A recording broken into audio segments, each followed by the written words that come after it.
প্রধানমন্ত্রীর মুখে মধু, অন্তরে ছলনা। প্রিয় বরিশালবাসী, আজকে 11 দলের এই মহাসমাবেশ, আমরা অনেকগুলা বিভাগ ঘুরে ঘুরে আজকে বরিশালে জড়ো হয়েছি। সর্বশেষ আমাদের ঢাকায় মহাসমাবেশ অনুষ্ঠিত হবে। তারপরে প্রত্যেকটা জেলা, প্রত্যেকটা উপজেলায় আমাদের এই কর্মসূচি চলমান থাকবে।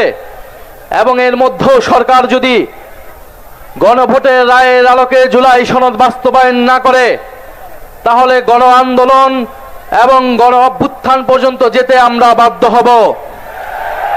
আমরা এখনো কোনো কঠোর কর্মসূচি দেই নাই, আমরা হরতাল অবরোধের মতো কর্মসূচি দেই নাই, কিন্তু যে কোনো সময় সেই ধরনের কর্মসূচি দেওয়ার জন্য আমাদের প্রস্তুতি রয়েছে।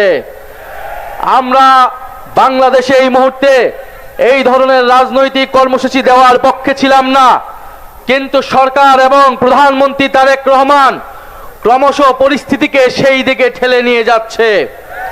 প্রধানমন্ত্রী অনেক ভালো ভালো কথা বলেন, প্রধানমন্ত্রীর মুখে মধু, অন্তরে ছলনা। কারণ আমরা দেখলাম যেই গণভোটের পক্ষে, যেই জুলাই সনদের পক্ষে তিনি প্রচারণা করলেন, নির্বাচনের ফলাফলের পরে 70% জনগণ গণভোটে সংস্কারের পক্ষে রায় দেওয়া সত্ত্বেও তিনি জুলাই সনদ বাস্তবায়ন করছেন না। অন্যদিকে মুখে বলে যাচ্ছেন জুলাই সনদ অক্ষরে অক্ষরে বাস্তবায়ন করব।